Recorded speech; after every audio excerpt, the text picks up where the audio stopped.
Salut les amis, comment vous allez? Dans cette nouvelle vidéo, nous allons parler des listes en HTML. HTML propose trois types de listes pour organiser du contenu.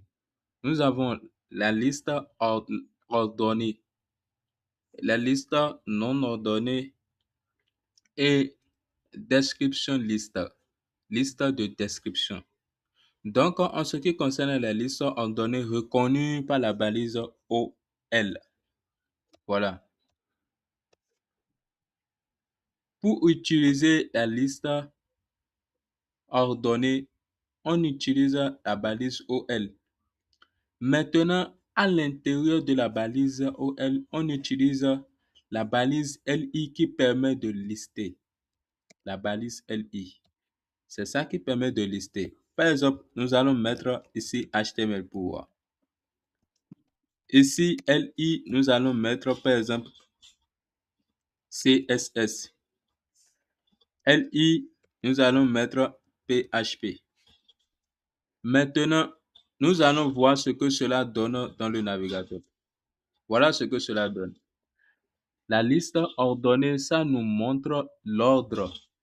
Lorsque l'ordre compte, on utilise la liste ordonnée. Vous voyez, HTML, CSS et PHP. Voilà. Vous allez constater que le HTML est numéroté 1, 2 et 3. Donc, c'est comme ça fonctionne la liste ordonnée. Pour utiliser la liste non ordonnée, on utilise reconnu par la balise UL. Voilà, la liste non ordonnée. On utilise toujours la balise LI pour lister les informations à l'intérieur de la balise UL. Donc, je mets HTML, je mets HTML, je le mets CSS, je le mets LI. Je remets. Maintenant, nous allons voir ce que cela donne. Vous voyez? Voilà. Liste non ordonnée. Il est suivi seul uniquement des puces. Vous voyez?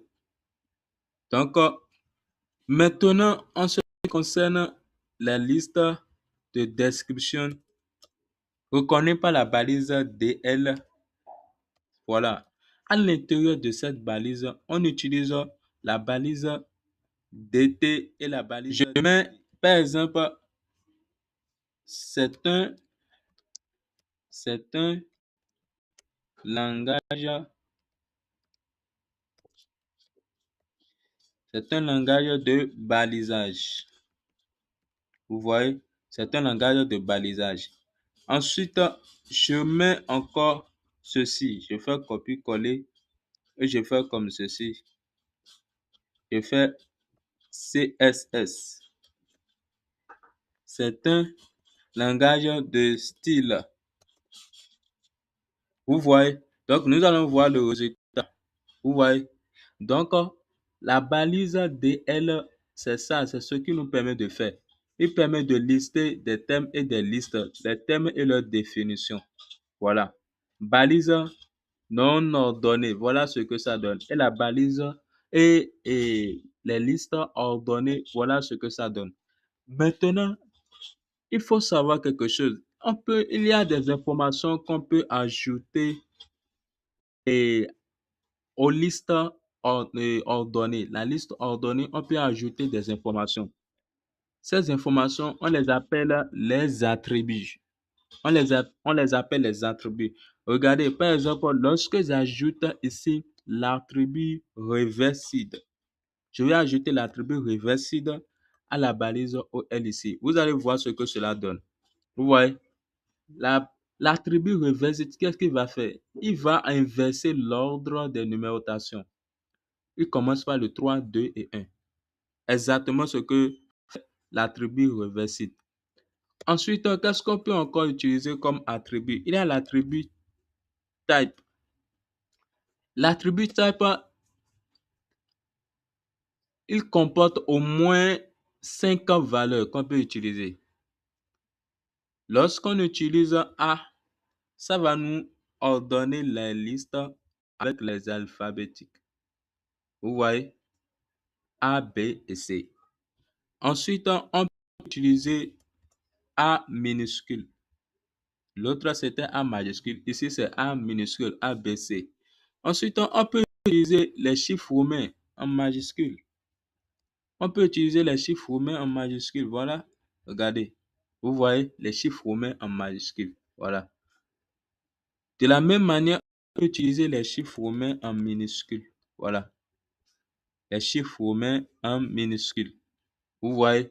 Donc, avec la balise, la balise OL, la liste ordonnée, on peut lui attribuer plusieurs attributs en leur définissant des valeurs. Vous voyez, donc ici, nous sommes avec les numérotations de type chiffre romain minuscule. Donc, voilà ce qu'on peut faire avec les listes en HTML. Ensuite, il y a encore d'autres attributs qu'on peut utiliser avec la balise OL. Il s'agit de l'attribut stat. Il s'agit de l'attribut stat. Avec l'attribut stat, l'attribut stat permet de nous faire quoi? Avec l'attribut stat, on peut imposer à la liste ordonnée de commencer par tel nombre. Regardez, lorsque je mets 17, vous allez constater qu'il va commencer les numérotations par la valeur 17. Regardez, nous allons voir. Vous voyez, l'attribut stat, c'est ce qui nous permet de faire. Il permet d'obliger la liste ordonnée de commencer par une valeur définie. Donc, je peux commencer par, si je veux, je peux commencer par 198. Vous voyez, 198. C'est exactement ce que la balise et l'attribut start permet de nous faire. Donc, c'est tout ce qu'on va voir aujourd'hui et bonne journée à vous et ciao.